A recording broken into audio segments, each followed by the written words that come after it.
But also there are large numbers of people like me who 30 years ago would have been like the weird girl in the class, right? So I wouldn't be labeled as autistic. I would be noticed as, being slightly different or having a different brain. And everybody in their family, I feel like, has like some great aunt or some grandfather or somebody who is just a little bit different. And those folks might nowadays be labeled autistic. And so from my perspective, it's not necessarily that we have more autistics, but that they're being categorized in this way, in a way that wasn't available to us a couple of decades ago.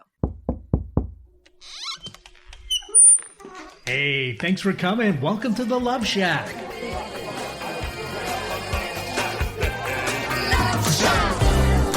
Hey, welcome to the Love Shack. It's a little old place where we get together, explore fresh perspectives, and eavesdrop on juicy conversations to discover the things that really matter while having a little bit of fun along the way. This is episode number 103, Curious About Neurodivergence. It's a relatively new term that emerged in 2019 and affects an estimated 5.4 million adults in the U.S.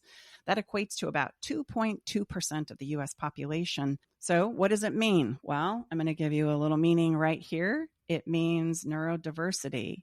It means neurodivergence or neurovariance. It refers to the variations in the human brain and cognition which can affect sociability, learning, attention, mood, and other mental functions. And they're often geniuses in many ways. However, they struggle with common social structures and often physical and emotional sensitivities. So, do you, like me, have someone in your life that you're struggling to understand and support? I personally have 2 children, one male and one female, who, while growing up in the 90s, I had no idea were neurodivergent. For example, at the age of 10, I had a son who would sit in the back of the car and he would calculate traffic patterns. And he would tell me that he's always late for school because I drive in the wrong pattern of traffic. And he'd have a meltdown over it. Now, as his mother that can only help him count to 10, I would just look at him and go, I have no idea what you're talking about. And the same beautiful boy of mine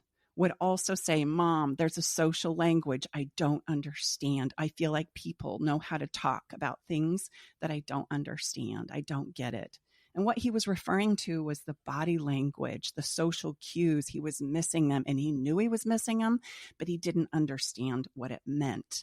And he asked me several times, why am I so different than my friends? A daughter, I mentioned her. She was a creative artist. And she loved creating radio shows of music, poetry, and fashion in her bedroom for hours on end, often while refusing to eat and sleep. And I look back and I go, well, pretty much everything. She didn't want to be a part of anything. She just wanted to do this very obsessive aspect of poetry, writing music, singing her songs. And I remember her performing all of this in front of her stuffed animals that she would line up on the bed and perform and say and do all of those beautiful things with. In the exterior world, she felt very overstimulated. She couldn't figure out why it was so difficult for her to engage in loud noises, people overwhelming her with just the simplest of conversations. And looking back, the reality is I just didn't understand. And I had no idea of the best ways to support them through some of their struggles. Again, I just didn't get it. So perhaps for you, or maybe it's you or a partner or spouse, you identify with feeling difficulty in managing impulsivity. You have difficulty reading nonverbal cues, much like my son. You have a hyperfixation and special interests. You have a rejection sensitivity, or executive functioning faculties are difficult for you, making decisions. Whatever this may be that's showing up for you, I have really good news for you today. I have a wonderful person who just happens to be neurodivergent herself. Who better to help us understand the inner workings of this often challenging and yet beautiful, incredible genius of how our brains work in so many different capacities, but a person who experiences herself. And also, she has 2 beautiful children that she too supports. And I know she has a lover or 2 in there, and perhaps a partner that is neurodivergent as well. I also want you to know that she supports people worldwide about how to deal with and manage some of these most beautiful aspects of being different than the majority. She helps them develop and pursue the very best life that is possible for them. And I couldn't be more delighted to have this conversation. Danielle, welcome to the show. It's great to have you here. Thank you so much for having me. That was a beautiful intro. I appreciate so much being here, and I'm so looking forward to it. Yeah. So let's start at the beginning, which is what I love to do. Tell us what being neurodivergent was like for you. Help us see maybe that world from your lens and maybe some of the questions that I'm sure motivated you to do the work that you so beautifully do today. Sure. So I am in my mid-30s at this point. I was a late identified autistic person, which just means I wasn't caught when I was younger, maybe similar to your kids. I also grew up I was born in 85, grew up in the 90s. There wasn't vocabulary at that time for folks like me. And I had, it sounds like, honestly, many of the same struggles that your children had in terms of sensory overwhelm, not understanding things that everybody else seemed to understand, especially as I got into middle school and high school and college and as an adult. I was fine academically. I, learned how to take care of myself, do my housework, kind of manage. But I had a lot of trouble understanding social cues. I would miss social cues and be ostracized and not really get what I did wrong. And it was a big struggle. And I didn't, until I had my children, who are also neurodivergent, in my late 20s, early 30s, I didn't really understand that I was autistic. And then my children were identified because we have much better screening tools now and a much better understanding of what neurodiversity means. And I was like, oh, both of my children I have ADHD autistic kiddos, and both of them are neurodivergent. My partners, I have a couple neurodivergent partners. And it was like, oh, you know what? If they're autistic ADHD, where do we think that came from? Well, I bet it came from me and their dad, who was also unidentified at that time. So there's a whole generation of us really who didn't have the vocabulary. Our parents didn't, like nobody did, for what we now would see as either unidentified autistic people or ADHD people who don't fit the traditional medical models of those things or the kind of stereotypical medical models. Those models need to be broadened out a little bit. So that's why I do the work I do now. I'm a coach, and I work with all sorts of neurodivergent people and all sorts of skill building. And a lot of that is emotional intelligence skill building and communication style gaps, because autistic people do have different communication styles than non-autistic people. Both sides need to work to bridge that gap. And so it's a wonderful job. I really enjoy it. And I hope that it's, a help to lots of folks.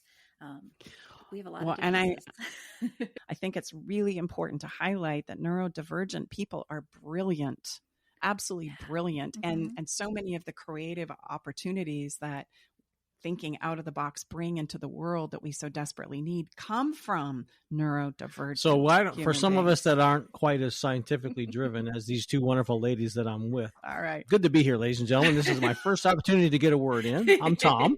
No. Would you share with us, Danielle, what are the typical labels or diagnoses of people that have these certain challenges that kind of fall under this very, it's a big word. It's a big word. A big word. So what typically do you see that it would be included in this newly discovered label or group of individuals? How about that? So there's a couple of different ways to define neurodivergence and neurodiversity, which is, I think, why it's so confusing. And so it's definitely a big umbrella term. From the medical perspective, it's really anybody who has a non-traditional brain. So that could be somebody with autism, ADHD, Downs, OCD, schizophrenia, anxiety, depression, somebody with post-traumatic stress disorder, or somebody who's had a concussion or a fall or traumatic brain injury. In my world, although I work with all those kinds of people, neurodiversity does tend to get, I think most people, when they are talking about neurodiversity, think of things like autism, ADHD, and people of sort of average to above average intelligence. Certainly, there are folks with neurodiversity along all intelligence spectrums, like you were saying before. If you look at us broadly, we're of roughly the same intelligence as non-neurotypical people. So there's a spectrum there. But I think when you see it in a newspaper, or you see it, on Oprah or something, people are mostly talking about autistic ADHD people, even though there's a ton of other folks who fit in that umbrella. So I think that's why it's confusing. I think it's used, it's not used the same way in all places. So I hope that helps. Well, and I just want to point out, this is still an emerging field, Oh, right? yes, I mean, very we much. understand a lot about the body and chemistry and biology, but the brain, okay, so that's a whole new field, and we're just beginning to understand a fraction. And let me just ask, with this emergence of this new field, is there, and like you had shared, Danielle, there's much better diagnose capability as there are in other places, which is awesome. So that means there's a greater percentage of people that are falling into this gap, so to speak, where they didn't know what the heck was going on before? Very much so. I think if you Google the autism epidemic, right, you find these charts that are like, 40 years ago we had this very small number of folks who were autistic, and now we have 1 in 40 children, or 1 in even bigger numbers. To some degree, it may be that autism is rising in the population. I don't think we know yet, personally, is my interpretation of the evidence. But also, there are large numbers of people like me who 30 years ago would have been like the weird girl in the class, right? So I wouldn't be labeled as autistic. I would be noticed as, being slightly different or having a different brain. And everybody in their family, I feel like, has like some great aunt or some grandfather or somebody who is just a little bit different. And those folks might nowadays be labeled autistic. And so from my perspective, it's not necessarily that we have more autistics, but that they're being categorized in this way, in a way that wasn't available to us a couple of decades ago. Yeah. I'm just curious, how do you feel about the label? I found it very helpful. Obviously, there are a lot of stereotypes associated with autism. And I honestly think it's frustrating for many reasons. But for me personally, the fact that autism is such a stereotyped word means that I was not able to think of myself as autistic until somebody else gave me that label in my 30s. And I went through, 35 years of a lot of struggle and trauma because I didn't fit anywhere. And I've spoken to, as a coach, I work with a lot of newly identified autistics, whether they're in their, youth, teens, 20s, 30s, and on up. Some people are 60 when they're identified, 70. Wow. And that's a lot of time to just feel like an alien on the planet, and to feel like you really don't fit here. And so a lot of folks, when they get the label, for whatever reason, feel this immense sense of relief and community, and are able to then find the people who are like them that we could not access before. So for me, it's a very positive term, and it's very, it means a lot to me to have that community and to be able to find people who think similarly and who I can talk to easily. And, it's not something I had as a child. And so, yeah, it's really positive. I have a question, Danielle. Yeah. I'm the same age as you, and I worked with autistic kids when I was younger. And I feel like probably I was like 19 and now I'm 36. Our idea of autism, like you said, has changed so much since then. Oh, yeah. Like every child that I worked with back then was severely autistic. They were nonverbal, they couldn't communicate at all. And now, especially on TikTok, I feel like this emerging group of highly functional autistic people is emerging, like you, because you're being diagnosed later in life. And I feel like there's probably a lot of people who'd be like, no, you're not autistic, you're normal. That's not a nice thing to say. That's rude.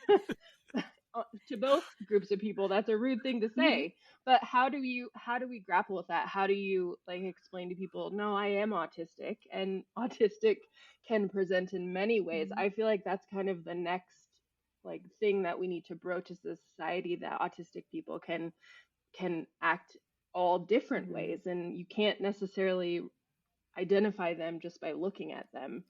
Yeah. How do we have that conversation? It's a really good point, and I really appreciate you bringing it up. Yeah, so a lot of us, folks like me, who are sometimes called highly functional, though that's a little bit of a messy term, so I don't tend to use it, but I just, as a label, as something that maybe you have heard, there's a lot of folks like me who present as people who have their lives together, right? Who are able to parent, sort of, able to feed ourselves, kind of make the bed in the morning, right? Hold a job.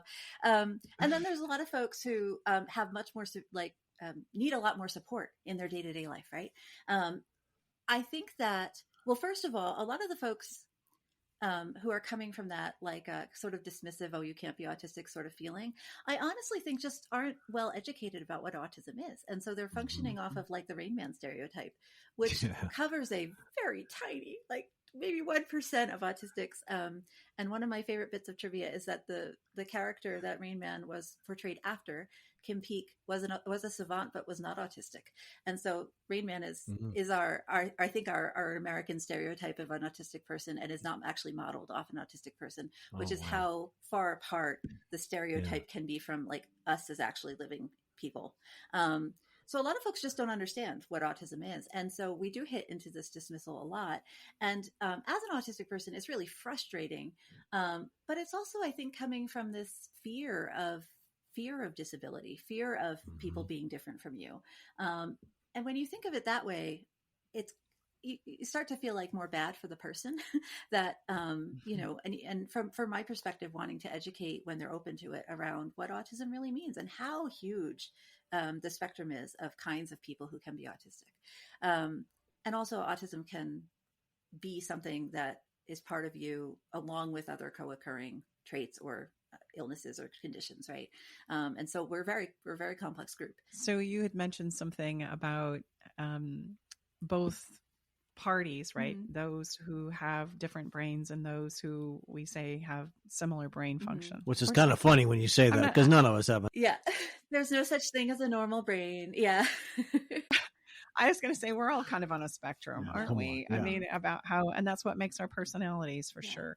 So, you had said about, I'd love to hear what you have to say about communication, because I feel like that's where so much of interaction and our ability to work through some of these differences that are presented, whether we're talking about a parent and a child or a partner and a spouse, that it's the communication that often breaks down, right, the relationship, because we become so frustrated and we feel like you just don't understand me. I don't understand you. What are we going to do with this?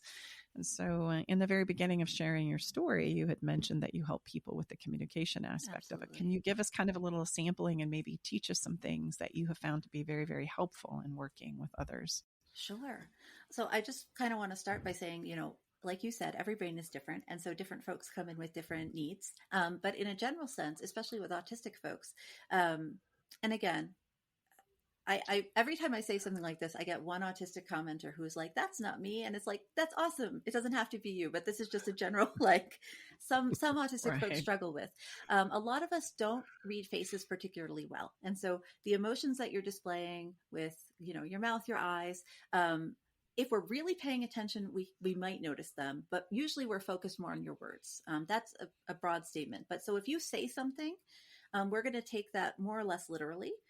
Any sort of alteration of those words that you do with your face, we might not pick up on. So satire, being sort of passive aggressive, right? Where you're like, oh, that's fine, and you're doing that kind of grimace. We might not get that, and so we can come off as not paying attention, or like we don't care about what you think, but really we do really care. We just don't always read faces. Many of us are face blind. I'm one of those people who's face blind. And so sometimes I can't even recognize individual faces out of context, much less pay attention to like what your eyes are doing. We also often can't focus on more than one input stream at once. And so if you've heard the kind of stereotype, which can be true for some of us, that we don't make eye contact the same way as neurotypical people. And then often we're thought to not be paying attention to you. Really, we can't look at your eyes and also hear you at the same time. We can focus on one input. And so if you want us to hear you, we might have to look over here. And that doesn't mean we're not paying attention. It in fact means we're focusing really hard on hearing what you have to say. But if you ask us to stare at you, we can pay attention to your eyeballs, but we will not hear what you said. So that can be really a struggle for parents and children, but also for couples, that some of us expect eye contact as a sign that we're attending. We might be looking over here and really attending very hard. So that's another thing. That literalness, which I was gesturing to before, a lot of autistics do a lot better if you tell us bluntly, frankly, exactly what you want. We want to work with you, right? We're people. We want to communicate and collaborate, but you have to be able to say things like, I really need you to help me with this project, or I really need you to help me with the dishes every Tuesday, or whatever it is your ask is. Be respectful, be polite, but be really a little bit more blunt than you maybe think you have to be. Also, say it small. Don't give us your 8,000 reasons for why you need the thing. Just say, I need you to help me with the dishes, please. And then listen to the response and work from there. And again, these are blanket statements, but a lot of the autistics I work with, or the mixed neurotype couples I work with, or parent and children pairs that I work with, a lot of it just comes down to neurotypicals will give a lot of information, and there's one bit in there that is the action, right? You're all laughing. I'm sorry. Oh, Danielle, I'm laughing because I teach this, yes, right? Yes. I teach this with my couples and who are not neurodivergent because the same. Yeah. It is so it's much really the good same. information for all of us. Really, it really is. I mean, we're not laughing. No, I didn't take it meanly. No. Yeah. Oh my gosh. So, yes. Well, and if you can think of an autistic person, and sometimes to some extent ADHDers too, are often like, the way we process information is a little bit slower, and our brains don't just do it like neurotypical brains do. We have to actually think about everything you're saying, every gesture you're making, and we have to put the puzzle pieces together. Put it all together. Yeah. And so the more puzzle pieces you give us, the less likely we are to complete the puzzle quickly and efficiently and the way you want us to. And so if you can just give us the pieces you need us to act on, it's perfect, right?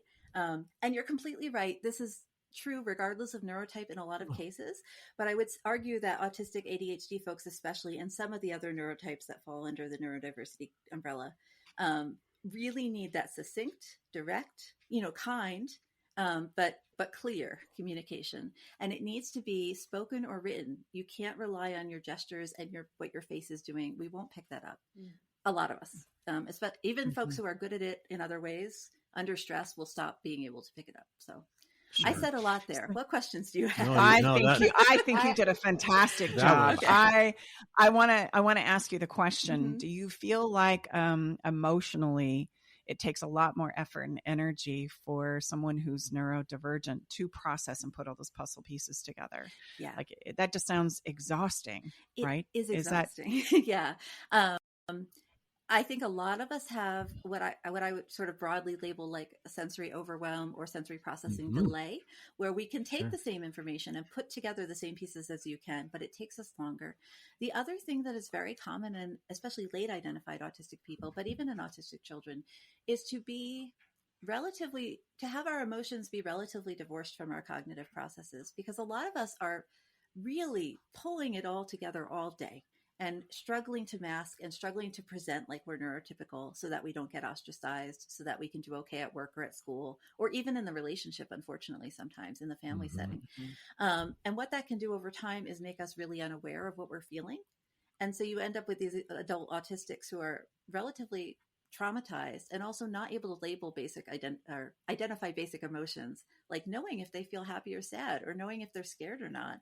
And so you can get these emotional outbursts that happen days after the original trigger, because that person is so out of tune with what their body is doing. And that's unfortunately pretty normal. I'm not saying it's good, but it is normal for a lot of the autistics I work with. And again, many of the ADHDers as well, or anybody who has a complex mental health condition that might include trauma in the background. And so, to bring that up to relationships, my kiddo's dad is an ADHDer. When we got together, we were both undiagnosed. So we both had no idea what was going on. It used to take him days after an argument to process, or after a debate, not like a, hands out argument, but after to process what he was feeling and be able to talk to me about it. Days after the original trigger. Now through a lot of work, he's back to, he's either immediate or a couple hours down. And it's so much better for us. But many couples really have to do a lot of work, especially if you have two neurodivergent people and maybe different neurotypes. If it takes both of them days to process what they're feeling and identify the emotion and make a decision around that information, then you end up with people who feel betrayed, who feel like they can't trust their partner, who feel like, it's just not worth communicating because it's so hard. And, those feelings can be very true, but we have ways we have interventions is what I'm trying to say. We have ways to intervene to improve a lot of that emotional processing, but it is exhausting for a lot of us. You're completely right. That with the sensory processing, with the background trauma of ableism in the world, like it's just a lot. So, yeah. Well, and it makes so much sense that there would be the emotional outburst that would happen on the backside, oftentimes days later, hours to days later. That's just simply because our emotional bodies can become constipated, right? We've something's got to give. And that's a classic sign of survival mode. And do you find in your work that people that are neurodivergent are typically coupled up with someone else that is, or do we have a lot of blending where one partner is neurodivergent and the other is not? Are there more complexities with either one of those combinations? I think it's a good. Stay with us. We'll be right back. Navigating the silent, complex moments of separation or your partner's need for space can feel like walking through a maze without a map. If this sounds familiar, know that you are not alone. This journey, filled with uncertainties and introspection, requires a gentle, understanding guide. Hey, I'm Brooke from Love Shack Live. We see you, and more importantly, we get it. That's why we created the Separation Support Bundle, a collection of resources designed to not just guide you through separation, but to offer comfort and clarity during these times. Our separation guide offers insights and support to help make sense of your emotions and the process of separation. And for those moments when words escape you, our guide on 10 texts to send when navigating space provides thoughtful prompts to help communicate with compassion, plus a soothing separation meditation to help ease the overwhelming moments. Because sometimes all we need is a starting point, or a way to start feeling okay again. Remember, you don't have to journey through these complexities of separation alone. Our Separation Support Bundle is here to accompany you, guiding you towards healing, understanding, and most importantly, a renewed sense of self. Visit stacybartley.com/bundle today to access your free separation support bundle. At Love Shack Live, we're all about exploring the real stuff that relationships bring, the good and the challenging. So let's tackle this together, because even in the hardest times, there's hope, growth, and yes, even love to be found. Mix. I don't know that anyone's done any research on that. I would love to see some research on that, frankly. Me too. Just from my anecdotal experience, I've worked with kind of mixed neurotype partnerships, and people with the same neurotype. Pretty often on both. I think that there is something about if both people have a neurodivergence, whether it's the same one or they're different, they both do have some shared background in terms of dealing with ableism in the day-to-day world, having to hold it together and pretend they're neurotypical or mask as neurotypical just to do basic things.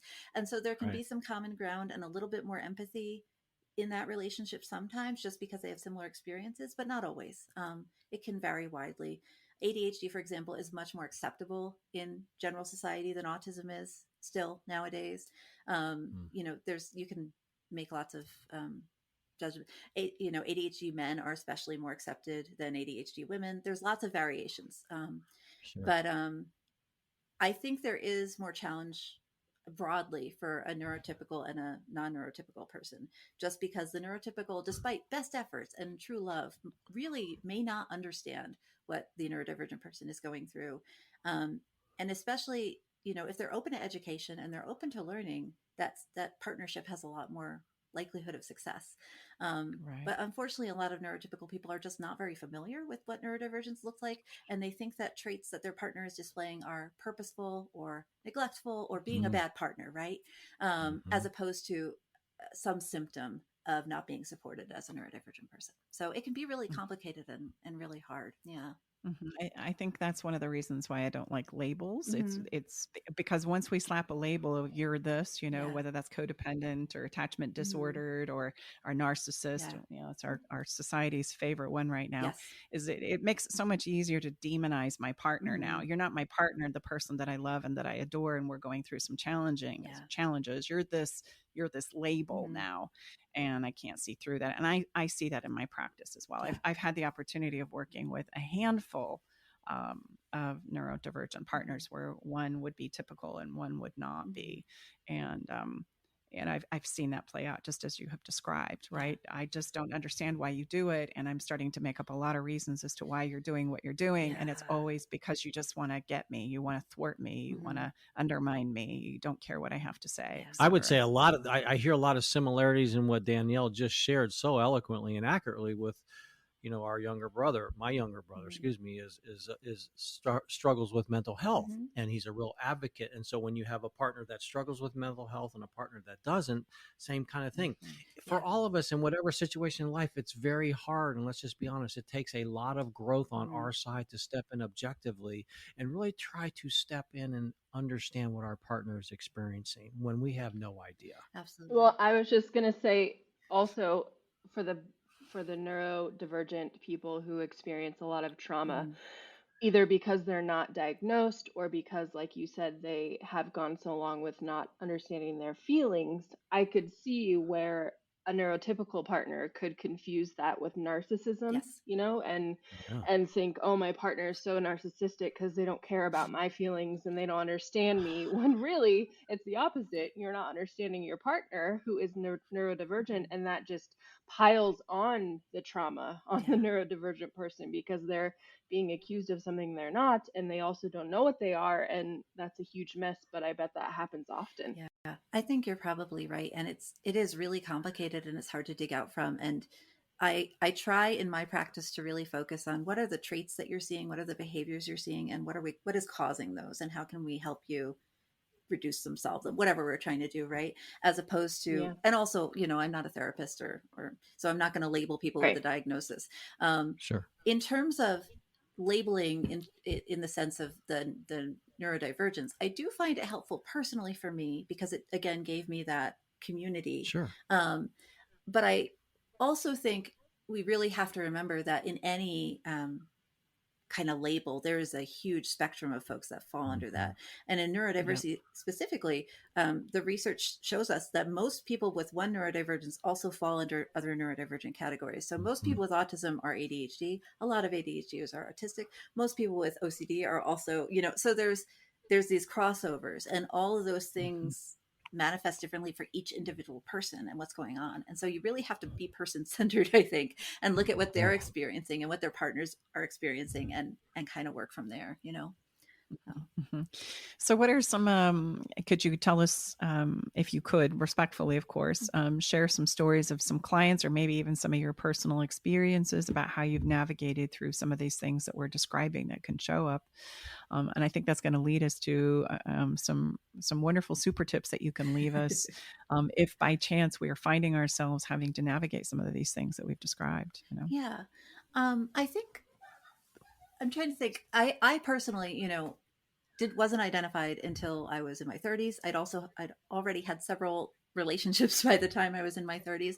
And looking back, I was a difficult partner. And until I was identified, I really had this concept of myself as just being a difficult person to date because I couldn't handle social crowds. I got overwhelmed with sensory input, and I didn't understand why. So a lot of times I didn't want to go out and do things.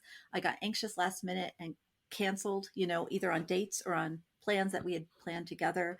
I do like my systems. I'm much more flexible now, but when I was younger, I was pretty inflexible. I wanted to do it the way I wanted to do it. If plans got changed, I had a panic attack and couldn't handle anything. These are all pretty normal autistic behaviors, but outside of the label of autism, it was like, what is going on with me? I'm just a difficult person, right? And so I really did have trouble. I had some very wonderful and supportive partners, but I also had a lot of people who really didn't understand like why I couldn't change plans last minute, especially in your 20s. Like, you want to, there's this expectation that you're just going to be up for anything. And I was like, no, we cannot. We have to do it this way. So, inflexibility, really common in autism, wanting it this way, needing reduced sensory input, right? So not going to the clubs or the bars because we just can't handle the noise. Those are really common. And so if you have a partner where that kind of thing is happening, it's really easy to take that personally. Like they're choosing not to spend time with you, but really we're choosing not to spend time in the clubs and the bars and in a place we've never been to before where we don't have an exit plan. And so if you can, unless you have really good evidence otherwise, if you can, assume best intent, assume your partner is trying, assume your partner cares about you and is making decisions for some other reason than not wanting to spend time with you, right? And really be open to hearing their experience about what's going on for them so that you can find other ways to potentially to be together. A lot of the couples I've worked with, and some of the groups too, have had that kind of experience where they feel like their partner's withdrawing, and really the partner is withdrawing, but not from their other partners, but from the sensory overwhelm, right? Or the anxiety of being in the world. So that's like my number one is just try to assume good intent on your partner's side, and try to assume that your partner cares about you and is doing their best, and that they need support in some aspect for something that's broken, which is really hard when you've been living with somebody that you feel like is withdrawing for months, right?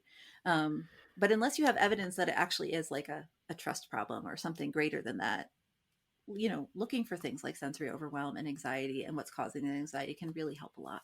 So, and let me ask Danielle, if because I know my brother also talks a lot about this. So let's say we come across someone and they're displaying some behaviors that we're not familiar with. Rather than saying what typically we're going to say, what is wrong with you? What would you like us to say? What would be helpful for you? Yeah, this also comes a lot up with the parents I work with who have kiddos. If the person seems like they might be harming someone else or themselves, right? That's one thing. But often an autistic or otherwise neurodivergent person is really just living their life, and they might have a tic, or they might be stimming, or they might whatever. They might, move differently. A lot of us have lower muscle tone than average. Some of us have different kinds of like genetic backgrounds. And so if we're not bothering you or showing like that we might harm something, just leave us alone. If your kiddo asks, absolutely you can say like, yeah, different people move differently, or different people speak differently, right? And that's fine. Like, kids are different. But for adults, part of creating a diverse world in all ways is to let people be how they are. And that's hard because we do have this idea that we're supposed to be a certain way in public, right? But that's part of what's going on with the trauma that autistics are living with every day, is that we're really working very hard to be a normal, quote unquote, person in public. And that's causing us a lot of difficulty. And so if the world were such that we could run around and yell and tick and scream and not bother anyone, that would be really helpful for us, frankly. So I hope that's good information. I have another question. If you as a parent or as a partner think that your child or your partner may be expressing some neurodivergent symptoms or behaviors, but they don't know, but there's been no diagnosis, and you just want to get them help.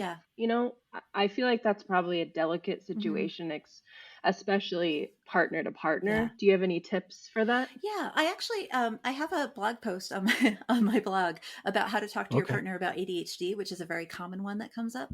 ADHD is also a great example because it's kind of less stereotyped, and so it's a little easier to talk to people about it now.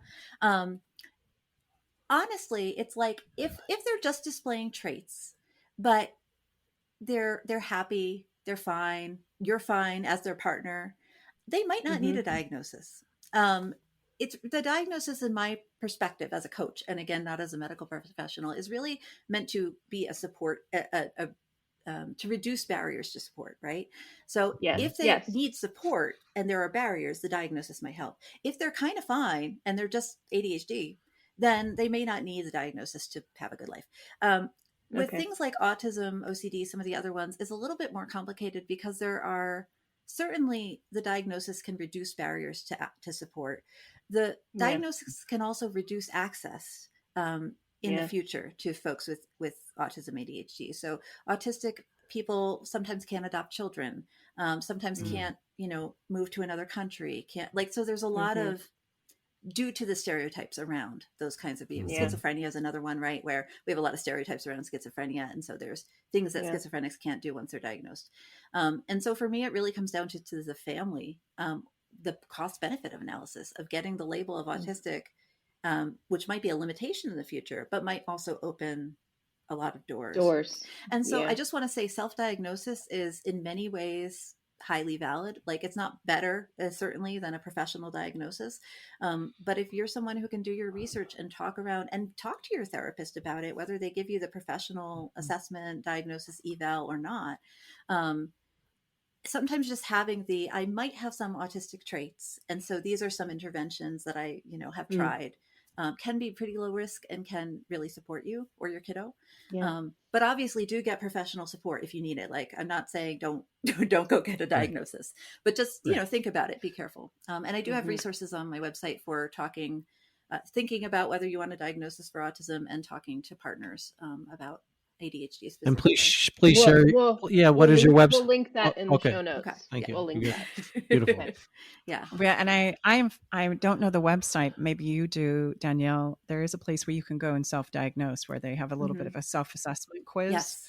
I have a beautiful colleague and dear friend of mine who just recently diagnosed herself on the spectrum, Amy Lou. Congratulations. Amy Lou, if you're listening, hey, we love you to pieces. Welcome to and the we crack. Yes. Well, and we crack up all the Mhm. time because of that literal, Yeah. Speaking. I'll get a little sarcastic and she'll say, "What are you saying? Are you being, don't." Yeah. Are you being sarcastic? Yeah. Love that soul. And so I also want to know, I not want to know. I also want to let listeners know that there is a place where you can go and self-diagnose And we'll put that in the show notes too. Sure. Yeah. Okay. I think that'd be really, really helpful so that you can kind of weigh the pros and cons of, do I need help? Do I need resources, et cetera? There's a lot of assessment quizzes for autism, especially. And I do want to say, if you're a woman or an AFAB person with that you think you might be autistic, please go search out the specific assessments for females, women, because we do tend to portray autistic traits differently than men do. Not across the board, right? You can take both tests. Gender is weird, but if you are one of those folks, make sure you're looking for the female associated traits, because they are a little different. So if I could give you one moment to speak to those who are out there struggling with exactly what we've talked about today, what is it you would like them to know about what's possible for them? I think that I have worked with so many, both individual people and couples and groups, who really can strengthen their relationships and can support communication and can develop systems that really, really work. And I'm not going to say it's like easy or overnight, but it's really doable. And you end up with relationships that are so much more trusting and safe. And you feel so much more like yourself in them, because you're not masking and you're not like trying to be somebody else. And I think so many, maybe especially women, but really everybody, come into relationships sometimes trying to please. And there's nothing wrong with wanting to be good for your partner, but also that, we want it to be balanced. And so working on kind of emotional intelligence and communication skills and being yourself it's just so good for you. Like you will feel so much better once some of that sloughs off and really you're yourself again. And so I just really encourage you to get help if you need it. And I mean, you don't have to come to me. There's lots of other neurodivergent support. Like you were talking about TikTok, Instagram. There's so many self-advocates. There's so much good information out there that wasn't there when my kids were born like 10 years ago. It just didn't exist. In the last decade, we've had this boom. And so go search it out, or email me or one of the other many neurodivergent advocates out there so we can help you find the supports that you need, because it exists now in a way that it didn't, until very recently. That's so great. Well, when you were thinking about trying to fit into society according to what's normal, I'm thinking even us neurotypical folks have a difficult time with that. Yes. So it is not right. None of us really kind of tend to thrive in those boxes that we're trying to squeeze ourselves. Right. So, well, that's very sage advice you shared. That would be applicable for all of us. Yes. I mean, my goodness. You are not alone. Well, yes. I mean, it was wisely said, and it can apply to all of us. I think more importantly, when people are in this place, it's, if you're in that place as well as those that aren't, it just is a great confirmation that, be patient, don't always think that we've got somebody else figured out when we don't, take that extra pause before we choose to say something. Absolutely. I mean, all of us, because we're so quick to think we know, and we don't. Yeah. You really have to, especially if you're in a mixed neurotype group. I say this as an autistic person, there's so many ways the thing you just said could have been interpreted. And so, a lot of us are trying our best to answer you back, and maybe we're coming off as rude, or maybe we're coming off as dismissive, but we're really, we are really trying to hear what you said. And so sometimes it's just, we have to learn how to really, and in the most basic way, how to speak to each other in a way that we can hear each other. But we can do it. We can do it and have a lot of success. So. I absolutely agree. Danielle, thank you so much for taking the time to be here with us today so for the for Heart of the having Matter me. and the I Love hope it was Shack. helpful to It's such a folks. pleasure. Oh, very helpful. It's going to be incredibly helpful. So I'm sure we'll have you back again. Beautiful. I'd love to. Thank you so much for what you do in the world and the work that you do and the beautiful human being that you show up as. It's such a gift to all of us. So keep it up. Thank you. You're so doing much. great stuff. I appreciate it. We'll be in touch soon.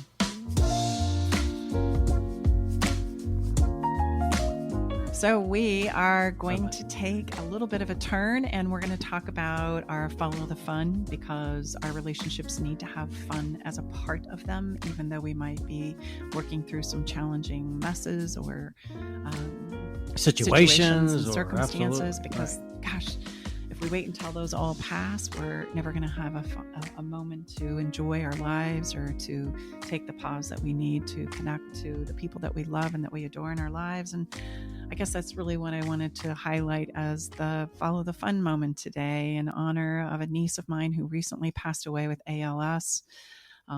Boy, when something like that happens and hits pretty close to home, as it has for so many of us, even you, our listener, I'm sure, it causes us to recognize and realize how precious life is and how precious the people that cross our paths that maybe we haven't connected with or been with in a while, whether they be friends or family members.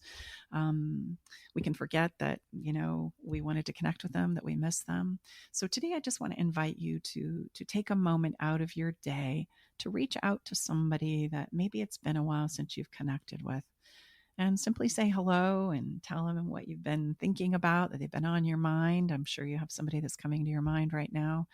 And just let them know that you're here. Have a good laugh. Remember, some memories and some times together. And remind them that you care about them and that you're thinking of them. I think that's really important. And we all love those kinds of shots in the arm. When I get a call from somebody I haven't spoken with in a while, it's so good to hear their voice. And we forget sometimes that we can be that gift to someone else. And so I want to challenge you and encourage you to do something like that here in the next few days. Just take a moment to reach out to somebody that you've been on your mind or you're thinking of now. Reminisce a little bit, and let them know how precious they are to you. You've got them on your mind. Anybody coming to mind for you? Well, my two childhood friends, one is, which is your brother-in-law, and another one is my friend from the 7th grade. Wally's from the 4th grade. The other one's from the 7th grade. I was just thinking as you're sharing that, think how, at least for me, and I bet it's consistent throughout most people and the new habits of cell phone, think how little you actually use your cell phone to talk. Yeah, to somebody. I mean, I don't hardly ever get a call. I get a text or an email, but I mean, so even just hearing someone, it's like, gosh, nice to hear your voice. Nice to chat with you. And even I have to challenge myself rather than send a text. Just pick up the phone, like Stacy has encouraged us to do so. And that because hearing someone's voice is a different experience than receiving a text. Especially when it's been a while, right? Oh, and you hear the laughter, etc. I love little voice messages for that reason, but it still doesn't replace the interaction that you get in a real right. Another one that comes to mind is my younger brother, who I mentioned, who is doing great work all over the country, is traveling, and we're going to have him and his beloved over tomorrow night in person for dinner, and I'm really excited about that. So that's even better than a call. Yeah. We call that belly to belly. And I've got a dear, dear friend that's coming to mind. I need to give her a call and connect with her. So do it. Just pick up the phone. It's not that hard. Take that 30 minutes, 45 minutes, heck, even an hour, and connect with somebody who's made impact in your life right now, and let them know that you care and that you're thinking about them. I promise it will be a life-changing memory and moment for everybody.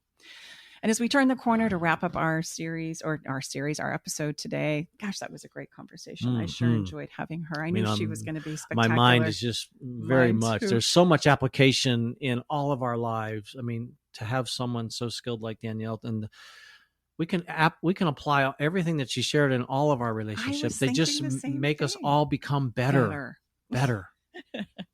As we love to say, we got to get better at this thing called love. So this song that I chose to land this episode with, so that we can feel the music as well as hear what we've so eloquently learned today by being together here in the Love Shack, is Joe Jonas and Demi Lovato's "I Wouldn't Change a Thing." And I chose this song because of the lyrics, as I do so many of them. But the lyrics are this: you, me, we're face to face, but we don't see eye to eye. Like fire and rain, you drive me insane, but I wouldn't change a thing. And I think that's the piece that we constantly want to work for, is the fact that we do love and that we do care. And that if we have those things, we can work through most anything, right? If we can give each other the space and permission to do so and to be ourselves. So check out this song along with all the other songs and follow the funds that we create for each and every episode of our podcast. And you can find those by going to our website at staceybartley.com, or you can search it up on Spotify, the Love Shack Live playlist. So enjoy it, feel it, dance and sing. And by the way, like I mentioned last week in our episode, music, come to find out, if you listen to 5 to 10 songs, can improve your mood, can improve your immune system, and it can stay off depression 80% of the time. Must be why we're so happy then, because if we're not recording or doing something that would preclude us from having music on, music is always on in this house. I thought it was just because you loved me. Oh, it is. But... All right. Thanks so much for being here with us inside the Love Shack today. It's been an honor and a pleasure to spend some time with you. If you feel inspired and think this might be helpful for somebody in your sphere of influence, please feel free to share and review this podcast. We so appreciate those. Help us spread the word. Help us spread the love. That's our mission here inside the Love Shack. And so until we connect again, have a wonderful day. Have a wonderful weekend. And do your best to become a better lover every day. And have a little fun along the way. We'll see you next time. See you soon. Okay, everybody, time to go. We got to close the doors to the Love Shack for this week. You don't have to go home, but you can't stay here. Come back next week, though, and join us for another edition of Love Shack Live with Tom and Stacey Bartley.